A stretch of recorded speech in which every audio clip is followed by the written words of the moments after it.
Welcome to the Cloud Security Podcast by Google. Thanks for joining us today.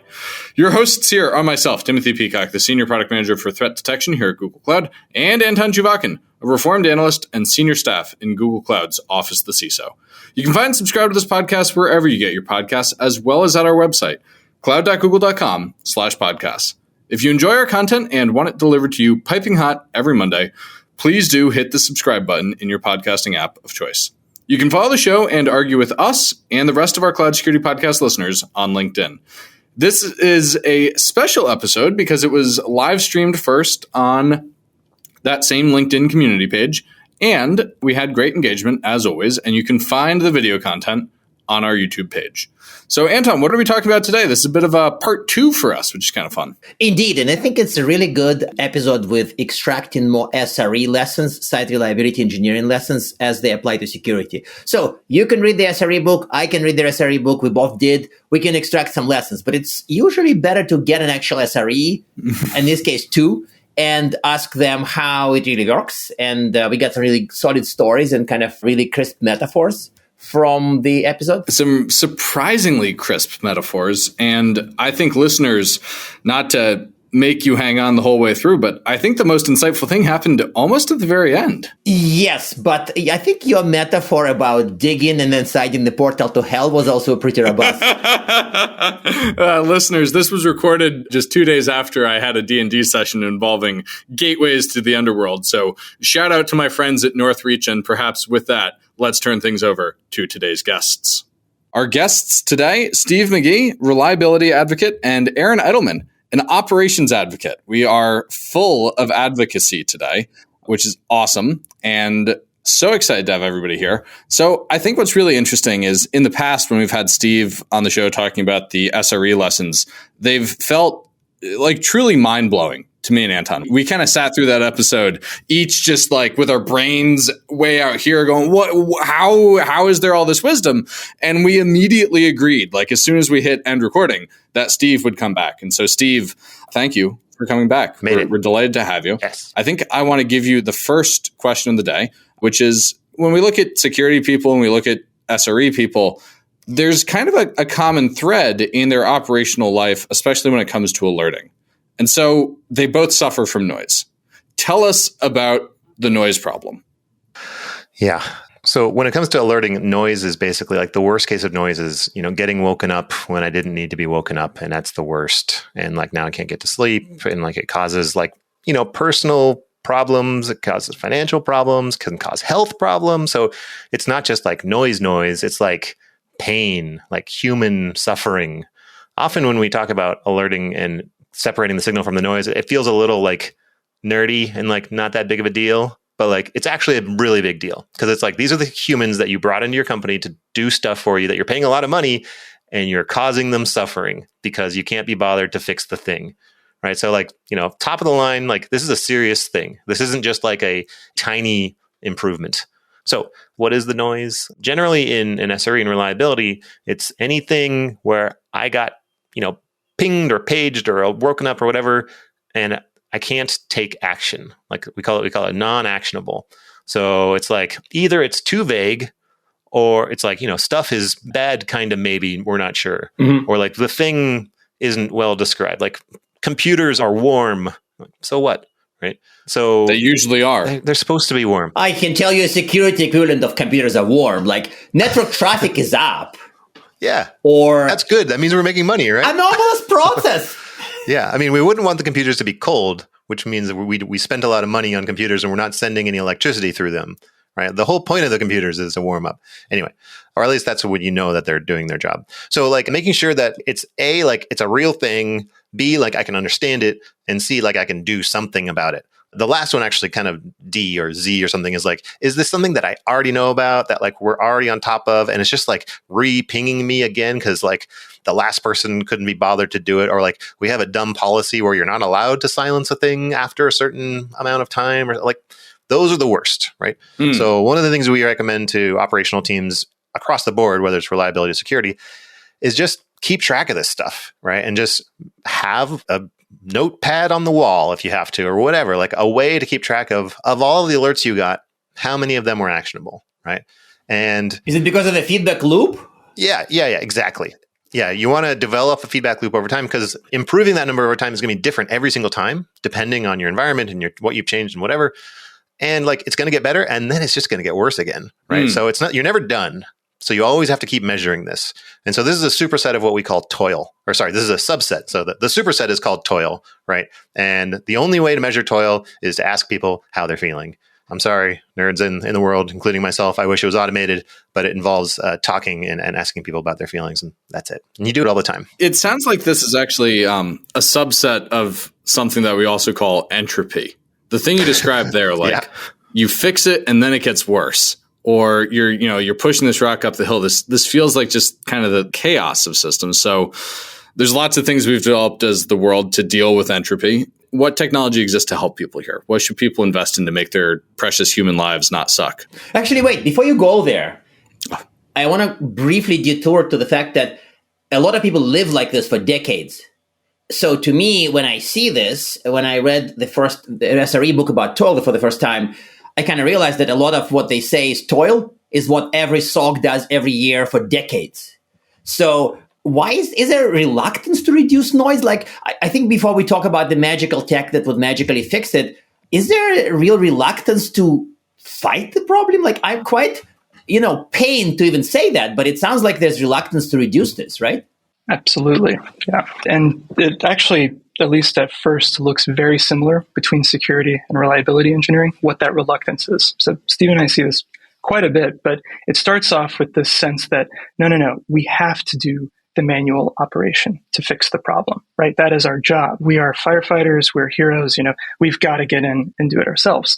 There is a difference between them, which I hope we get a chance to get to. But before that, when people say I have too many alerts, that can really mean one of two things. One, we've been talking about, which is the signal to noise ratio. A lot of false positives, a lot of things I shouldn't be worried about. But in some cases, they're legitimately getting a lot of alerts for a lot of problems. And so that is a separate class of issue. But in both cases, having a robust system that you can count on, you trust the automation that you have in place, et cetera. This is kind of how you start to move towards the solution to address Tim's question. When you say system, by the way, you don't mean a computer system. You mean like a system plus approach, right? Just to confirm. So Steve can catch me on this. So when I talk about robustness, I am talking about a technical system, right? Where you can have automation in place. When we talk about resilience, that is this broader social technical system where you have people working together, responding as an organization to a failure, right? Nailed it. You got it. Yeah, the other thing that I think Anton was alluding to was like, often when we talk about toil and reducing toil, like sometimes people define their jobs as the toil person. Like, right. Why? What are you going to do? You're going to reduce the thing that I'm good at? Like, I'm good at that, dude. Like, and I need a paycheck, and I've been doing this for 25 years. So I'm going to put up all the roadblocks in the world to make sure that you don't get rid of my job. So is there like an anti-automation camp? The camp that says, you have an excavator, but I'm going to dig with my shovel because I'm good at digging? Like, yes. I'm sorry, but the shovel lobby. Big shovel. I'm playing the naive guy who just showed up. Like, I'm sorry, but like, I always assume that everybody wants to automate, but there are challenges. So then my mental model is that everybody wants to automate. Everybody is the let's get machines to do it brigade, but there are these enormous challenges that they're facing. But you open my eyes to the fact that some people say, no, actually, I don't want to automate. I'm going to keep digging manually because I'm good at it. Like, psychotherapy, please, help. Yeah, to extend the metaphor, like use a shovel for a long time. Someone comes in with a backhoe and they start going after whatever it is you were digging, and they take up a gas line because you never in the past had the power to burst a gas line with your shovel. So you didn't have to mark the gas lines. Then they'd be like, look, that backhoe is super dangerous. Like, what are you doing? Get out of here with your backhoes. We got a team full of shovels over here. And they're missing the entire point of like, we've got 16 miles of trench to dig here, guys. Right? So like, let's just mark the gas lines, and the next water line we come up with, like, let's think ahead a little bit because we're going to be using the backhoe from now on. And so often it's just short-term versus long-term thinking. Wow. But like in that example, the discovery of a gas line implies the existence of water lines. What about like unknown risks that automation exposes us to? Like maybe there's a gateway to hell down there or some other planar portal that the backhoe will discover that the shovel certainly will not, because there's someone watched Buffy, I can tell. I've been playing too much D&D lately is the truth of the matter.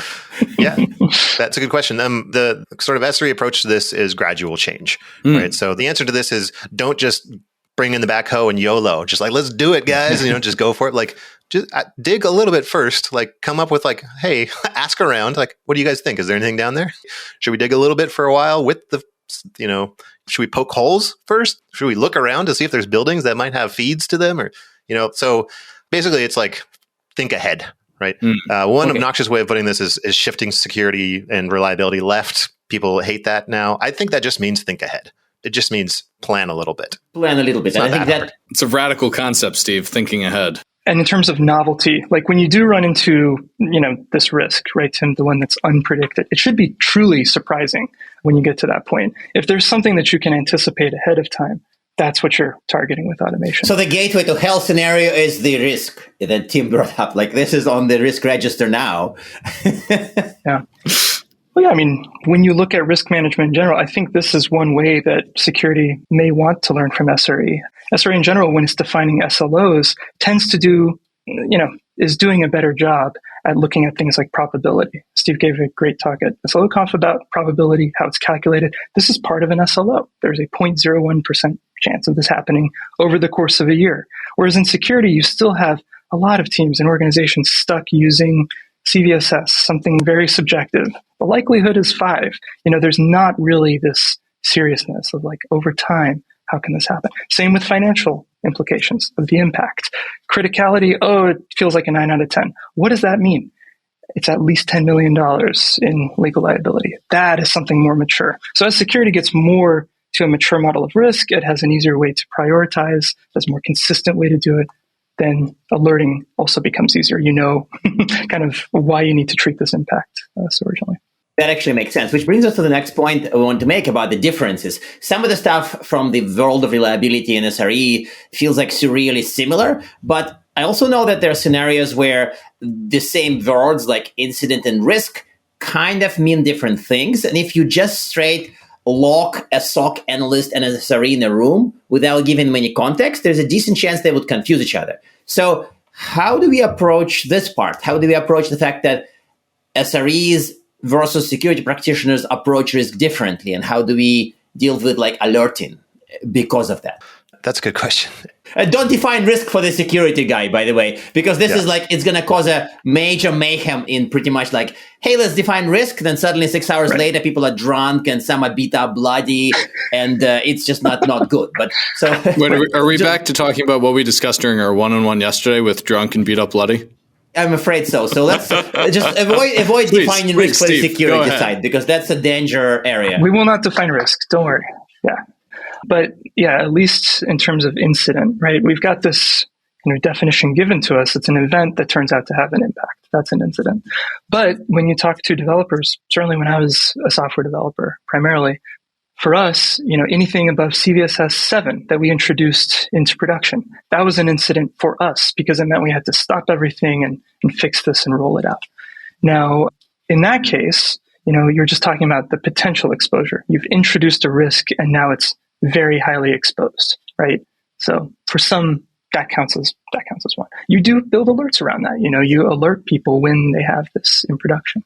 So I don't know how useful it would be to try to create a one-size-fits-all definition, but certainly something Steve mentioned earlier, which is taking action on the alert. The two key components here are how relevant is the alert? Like how accurate is it describing a potential impact? And then also what action are you expected to take, right? Is it just informational? Can't that just be a ticket or a weekly report? Why do I need to wake up at 3 o'clock a.m. to get this done? Steve, as far as impact goes though, you've taught me quite a bit about impact over time and how that's calculated and considered. And I think security could actually take some from that. Yeah. So the tool that we use, that it's in the books and everything, like it's the part of SLOs that everyone doesn't get to. Like they read about SLOs and they read the whole thing and then they skip the last chapter, or they start implementing the basis of SLOs and they forget about this last thing, which is actually the most important part. And that's the error budget. So there's two parts of the error budget, right? One is like, be aware of the concept of an error budget. Like just it exists, it's a thing. The idea of that is we are going to allow ourselves some amount of failure. And that some amount of failure is not instantaneous, it's over time. And so the kind of like base way of looking at it, they're like, oh, let's measure this on a 24-hour period or something. No, we're talking like a 4-week period, like a pretty long amount of time. So now we have 4 weeks worth of error that we're allowing ourselves at some rate. So if we're talking about 4 nines, then we're having like 0.01% of error is allowed over 4 weeks. Do the math, you get this curve, you could do some integration, blah, blah, blah, right? So you have this bucket of money, this bucket of error that you're allowed to spend. So you can spend it any way you want. You can accidentally spend it because something bad happened. You can spend it because you're trying something new and fancy and it didn't quite work out, and that's fine, right? But you're keeping track of it. So the important part about this is knowing that it's over time, knowing that the time is actually kind of long, right? And so now the real question is like, how do we know when to take action? Like, how do we tie this back to alerts? And so what we say is you should have a measurement against your error budget, which is, by definition, tied to your SLO. And what we really care about is not really the height of that error budget, right? We don't care about how much is in the bank account. We actually care about how fast you're spending it. Oh. Right. And so if you can say right now, so this, like, let's get into calculus a little bit. We're talking about like errors, right? And then we derive errors and we get rate of errors. And so now we have our SLO, which is a rate. Now we're going to talk about deriving that thing itself. So what is the rate of the rate? Like, how fast are we spending the stuff, right? So this is like the curvature of, if you remember math, right? So this is basically the second derivative of error. I'm sorry, right? Listeners. I'm sorry. It's the best. Math is cool. Everyone loves it. But like at the end of the day, what really matters is like we have all this money, all these errors that we're allowed to spend. Are we spending it fast? Or are we spending it slow? Right? Are we spending it so slow that by the time we get a new paycheck at the end of the month, it'll be fine? Like we'll just, it's just kind of dropping and dropping, and then it goes back up and dropping and dropping and go back up. So really you graph this number over time, right? And you say, how fast is it going down? And if it's going down so fast that we can predict in 1 hour, we will be out of money. If that's true, which is a very easy piece of math that all computers can do. Yep. You just say, okay, tell a human, right? This is literally, it is now actionable, right? It is like, you need to step in and do a thing. Like there's no ambiguity about it. Like we will run out of money in an hour. So you, SRE, get to fix it before that hour, hopefully, right? There's a security example of that sort, but I'm kind of struggling to immediately come up with one because it's almost like the nature of the alert is not X happened and it's bad, but it's like something is happening and it's burning our error budget at the speed that would run out our monthly budget in an hour. But what do I tell the human? I tell the human about the thing that's burning the budget or the fact that it's been burned? Like, what do I do? It's almost like, Tim, help me with a security example. You need detection, perhaps. I think Aaron has one. Aaron, do you have one? Yeah. Yes, I was going to translate this into securities, but I'm going to have to mention the R word, unfortunately. So what this really translates to... The blockchain? No. What it translates to is risk tolerance, right? And risk acceptance, and the entire understanding of risk and how much of it you're willing to, how much you've budgeted for taking place. That may not, though, translate to alerting, right? Because conceivably, you want to know about this stuff a little bit earlier. What we would be describing would be an indicator of breach and how bad that breach is getting over time, right? You do need a way to project and measure that, to tell a board, look, ransomware is this bad for us because it could cause this much disruption, right? So you are thinking about these things. But whether that converts to an alert, I'm not sure.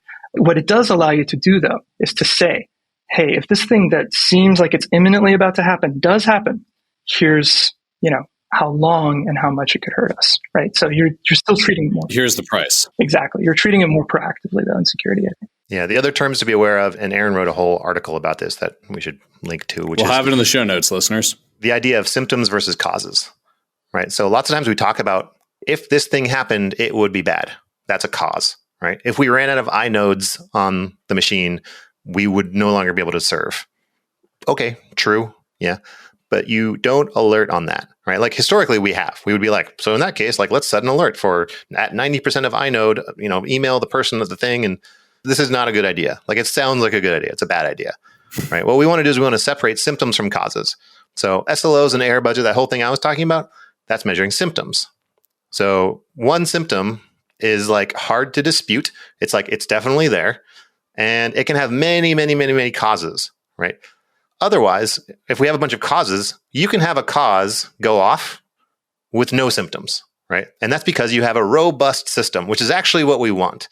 So if we have a bunch of causes going off and they have no symptoms because we have such a great robust system, what are we doing? Nothing. We're burning out the operators, right? We're just making them mad as we're causing suffering. Wait, what? Wait. Right. We're going back to the beginning, Anton. It's great. Oh. This is podcast gold. This is called a callback.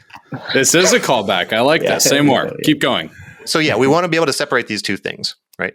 So if we have a symptom, the tricky thing about symptoms is they can either be leading indicators or lagging indicators, right? So if you're in like the best possible position, you have a symptom which is a leading indicator of a bigger problem, and then you can measure it and you can say that it's true and you can fix it very quickly and you're great.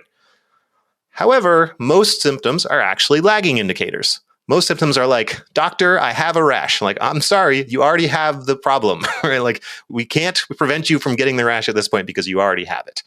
So, I mean, at the end of the day, like, it's important to be able to separate the symptoms versus causes and recognize that some symptoms are signs that damage has already been done, but now it's a matter of kind of pocketing the damage, right? So it's like damage control, right? So how do we mitigate it? How do we prevent it in the future? How do we make sure that we have all of the stuff, blah, blah, blah, right? I've seen some interesting cases where security professionals hope to identify leading indicators, which end up being terrible indicators for anything that you would ever respond to. Yeah. So, you know, it's like when somebody's like, tell me when I'm getting port scanned. It's like, well, if your thing's connected to the internet, I can make the light turn red, but that's dumb and unactionable. So given this kind of framing of leading indicators in security might be really hard, how do we take this SRE thinking about incidents and adapt it to the world of security? Because they feel different. And importantly, in security, you have an adversary. Like in the world of SRE, you don't have a bad guy out there who's trying to break your inode availability. You don't have a bad guy out there who's stealthily trying to break your inode availability. And so how do you take this like random occurrence thinking or bad code deployment thinking, which is like not driven by a sentient being, and apply it to a world where we're combating quite evil people? Absolutely. Yeah. This is the difficulty and kind of the point of demarcation. Oh, it's hard. That makes sense. Where you start to say like, yeah, security actually does have a bigger challenge here. You brought up something in particular with an adversary who's able to willingly deceive you and intelligently respond to your attempts to stop that, right? This is not a problem that you have with random systems failure. Again, though, what you can learn from SRE is maybe not exactly what to alert on. This is going to be different. It's really the method of prioritization. Because what SRE has done is consolidated causes into symptoms, and then those symptoms are consolidated into one key principle, which is user happiness in this case. Availability, latency, all these things affect user happiness. What is it for security? I would say security, if you ask, people who got their certification recently, it's the CIA triad, it's confidentiality, integrity, and availability. But what does that support? Because you clearly don't care about all those things for all different types of data. Those only matter in certain situations when it can affect shareholder value, your customers, et cetera, right? So there is a key principle in security too. And by more accurately addressing how your technical system with its metrics affects that principle, affects shareholder value, et cetera, in financial terms, in terms that are discrete and consistent, as opposed to 9 out of 10, 5 out of 10, right? This more subjective way. At the very least, it gives you a better way to prioritize. Oh, okay. So I totally agree that prioritization should be driven by the outcomes that security professionals are trying to guard against, not just adherence to blind application of the CIA triad. But I'm still struggling to understand how the presence of the adversary changes the picture. Like, I agree that we care about a different set of outcomes, but what does having an active adversary change? It forces you to consider more conditions in your detection, right? And it also forces you to include more steps in your response. If you have a case where there's a sensitive action that could be legitimate user behavior, you're in a really tough bind there, right? But in terms of the response, in terms of what you do with the information that you have, part of the alert and part of the implication of the alert has to be multiple steps, like checking that the person, the principal identity that's doing this action is actually online by sending them a message saying, hey, is this you? If they say yes, checking that it's actually that employee that's logged in by, giving them a USB OTP challenge or something to prove that they are who they say they are. There's more steps involved in the response. It's not just a purely technical response, like, oh, let's jump in and see what's going on. The thing that I would take from SRE to this is that like the generic models that we've talked about with like error budgets and alerting and all this kind of stuff, that's like the stuff that's really easy to talk about because it applies in many situations. But like the actual details of how do we fix the problem around this one incident, it's always unique. It's unique to the environment, and it's unique to the architecture, and it's unique to the, the date time, like the moment in which the event happened, because of we made changes last week that we're not going to make next week, right? So there's all sorts of, on the macro scale, things look like they follow a really simple pattern, and like all you need is like an SLO and an error budget and do some calculus or whatever. But like in the micro level, every single time is different. Like we have a phrase in SRE, we say like, may all your incidents be novel, right? Because we want to have the case where every time we solve a problem, we, prevent future occurrences of it. Like that's kind of an ideal, never really happens, but. Or build an automated process to respond, right? Either prevent or automate the response of, right? Presumably, right? You don't just mean prevent. So the thing that I would bring from SRE to this situation where like you have these persistent threats and you have like these deep actors and these many step programs, like each time you do that, you have to bring software engineering in.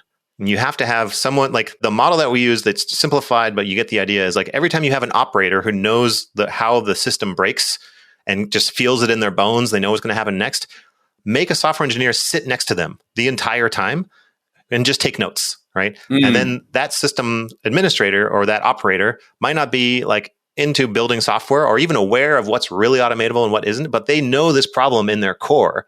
And having the software engineer sit next to them and like take notes and come up with ideas and then say like, hey, what if we built this thing that made it so the customer couldn't do this and they had to do this instead and blah, blah, blah, blah, blah. And the sysadmin or in this case, like the security engineer would be like, you can do that? Like often there's just like, it's purely like, this is just like product engineering, like where you go and you sit with a customer and you say, hey, customer, what are your problems? Instead of me just giving you something that I think you need, I should go sit in your room and understand your problems and watch you suffer and then be like, I can fix that one. I can fix that one. I can fix that one. Right. This is just software engineering, right? Yeah. And the key problem with an adversary is that unlike a random systems failure where it happens once and you fix it and move on, you will have multiple attempts and iterations and they'll keep trying something new. There's this problem of persistence. And the degree of persistence may vary. Some would be like really persistent. I think that makes sense. Right. Yeah. But I think what's interesting about that in my mind is that it points to the fact that in security, we have something that's kind of different, which is the opportunity for a defender or a vendor of defense to gain leveraged protection across their fleet of customers. And so like in SRE, everybody's stuff is going to fail differently. But if there's a limited number of actors out there, in theory, as a defender, you could see them in one place and defend against them in other places. And so as much as like people say, oh, Tim, what's so hard about security? And I explain, well, we're securing systems and the intersection of systems that we're not responsible for. And by the way, there's a bear chasing us. The nice news is if we see the bear try to climb one tree, we now know one of the ways the bear likes to climb trees. And that's generalizable whether we're defending, say, these trees or those trees. So I do think there's actually kind of a really interesting difference there on the degree to which lessons are transportable as a vendor of defense. So are there other areas where they're like the lessons don't apply? Because when I started thinking about which SRE alerting lessons may not apply to security, my mind went down to the stealthy threats that quietly steal data. You don't know about this. You feel the damage to your business in 5 years. But that's not really a scenario that's in your charter necessarily. That's in your boss's charter, perhaps. So are there any other pointers and scenarios where somebody who is reading the SRE book or talking to you guys or talking to somebody else wants to apply the lessons for security where he should not? He should really do things differently. What's the diff? I think there's a hard rule of thumb that you can follow when looking at SRE versus security. SRE is about risk mitigation, right? But importantly, when we talk about what type of risk, it's usually opportunity risk, growth risk, right? In order to expand my services, to treat more customers, in order to grow globally, in order to keep things running, I naturally will run into some risks. There's an upside to these risks, though, right? That's why I'm investing against them. With security, there's something more mysterious about it. And if we pick into why, It's because security deals with pure risk. There is no upside to these bad things happening to you, right? This is a profound thought of the day, actually. I sort of knew that, and I think I've used it in the past, but it's really cool how you structured it, is that the some business risk has upside downside, security risk has no upside. I wonder what my boss's boss thinks about it, though. I have a suspicion. I don't know if I agree with that. I think there are cases in security where choosing to have less protection does have upside. Oh, no, yes. Not deploying an agent. You get 5% of your compute budget back. Sure. Not requiring MFA. You get 20% lower shopping cart abandonment. Excellent point. Yeah, there are certainly these trade-offs. What I mean is the risk that it's meant to treat, the pure risk presented by the threat actor. That is pure risk. Sure. But all the other things you mentioned, and then some more, right? Security has this unfortunate, risk itself of creating, say, project or product risk. It can slow down a team's ability to release something, which entails competitive risk. Security can, security touches a lot, right? Yeah. Security touches a lot of other parts of the organization that, it needs to be careful of how it interacts with them. Yeah. Reliability tends to be temporal, I think is what you're getting at, Aaron, where it's like, it's, it's down for this hour that it's down, and we lost money during that hour, or we lost opportunities during that hour. But like IP theft is forever, right? Like, someone walks away with your designs, they're gone. They're not gone for that hour during the incident. They're gone. This is such a nice, depressing take. I think we should give him a security professional card. He would be an honorary security professional because Steve has this great depressing take, which I think makes him one of us, right? Right. One of us. One of us. Cynicism is one of my best assets. No, we're not joining the cult. So, unfortunately, we are just about at time. And so it is my lucky duty to ask our traditional closing questions. First to you, Steve. Do you have one tip to help security professionals improve their outcomes? And two, do you have recommended reading? And that recommended reading could be anything, except Anton's blog. So I would say a tip for kind of anyone to improve their outcomes, just write down what it is that you want to do and have other people look at it, and just kind of like start off kind of vague, get a little more detailed, get people to say like, yeah, good idea, right? Get some wind behind your back, or get people to be like, no, dude, we already tried that. Look over here. If they don't have the thing written down, don't believe them. But like, if someone can present to you with like, here's what we tried, here's what we wrote down, here's why it didn't work, then that makes a lot more sense. So basically, write more docs. That's my TLDR. Write more docs. I like that. For reading, I would say it's kind of a category of work, but there's kind of a new side of reliability. We've talked about postmortems in the past when it comes to like writing down the stuff that went bad and everything. There's this kind of new way of looking at it called learning from incidents. So if you shorthand is just LFI, I think there's learning from incidents.io, maybe something. We'll put it in the show notes. They've got a lot of stuff. And so these are folks who've been talking about like airplane crashes and fires and like people dying from like nuclear whatevers. And like, so it's like real risk, like in the real world, like atoms, not bits. Yeah. So we can learn a lot of things from them and apply it to our stuff. So that's a whole, like you can get a PhD in that. It's a whole big thing. And I love that answer because one of the other people on the show who really changed my perspective was Tim, when he was talking about safety versus security and the relative success of safety people compared to security people. And the fact that we don't die in airplanes very often actually comes down to a lot of learning from the times that we did die in airplanes. So that, I think, is really great advice. So the critical thing to point out about that community is it's called learning from incidents, not learning about incidents. So we're not actually caring about the incident itself. We're using the incident as a lens into the system. Oh, that's interesting. That's really interesting. That's really interesting. I mean, it's really interesting. Like, that's all I can say. It's kind of interesting. Yeah. That bit alone is worth the price of this episode, I think. Yeah, I agree. Listeners, the best bit came at 34 minutes in. You better listen to the whole thing. Hard one to follow. I will say, though, my takeaways are, if there's anything that's subjective or fuzzy, that is definitely going to aggravate having bad alerting. So prioritizing by measuring everything. And that will entail talking to other stakeholders outside of security to understand impact. That'll entail talking to engineering, legal, finance, a lot of different stakeholders. And on that note, books I'd recommend. One is How to Measure Anything in Cybersecurity Risk. It gives you a good introduction to the FAIR method and other ways of calculating risk and probability. And the other is Security Chaos Engineering by Kelly Shortridge with Aaron Reinhardt. That one is epic. We'll have Kelly soon. Awesome. Oh, I can't wait to see that. Listeners, not to give away our guest list, but we are excited to have Kelly join us. We hope. Awesome. Do not miss that. Awesome. Well, hey, great recommendations, great tips, and a lively, interesting discussion about SRE and security. Steve, Aaron, thank you so much for joining us today. You got it. Thanks for having me. Cheers. Pleasure. And now we are at time. Thank you very much for listening and, of course, for subscribing. You can find this podcast at Google Podcasts, Apple Podcasts, Spotify, or wherever else you get your podcasts. Also, you can find us at our website, cloud.withgoogle.com/cloudsecurity/podcast. Please subscribe so that you don't miss episodes. You can follow us on Twitter, twitter.com/cloudsecpodcast. Your hosts are also on Twitter at Anton_Chuvakian and _Team Pico. Tweet at us, email us, argue with us, and if you like or hate what we hear, we can invite you to the next episode. See you on the next Cloud Security Podcast episode.